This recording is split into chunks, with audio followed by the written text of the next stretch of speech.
আসসালামু আলাইকুম বন্ধুরা, এখন আমি সেই পালপাড়াতে তো আপনাদের দেখাবো পালপাড়াতে কিভাবে মাটি দিয়ে মাটির জিনিস বানায়। তো আসুন এখন আপনার দেখাই। আসসালামু আলাইকুম আঙ্কেল। হ্যাঁ বলো।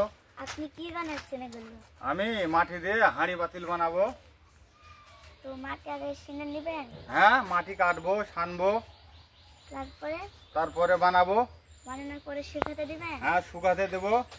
তারপর আগে আগে হলে দেওয়ার আগে মাটিটাকে পুড়ে নেবেন?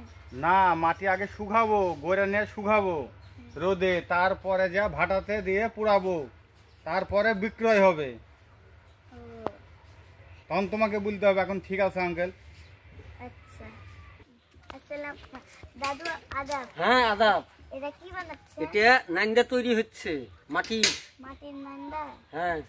ও, এই নান্দা কিভাবে বানাচ্ছে? এই তো এরকম করে বানাচ্ছি হাত দিয়ে। হচ্ছে না?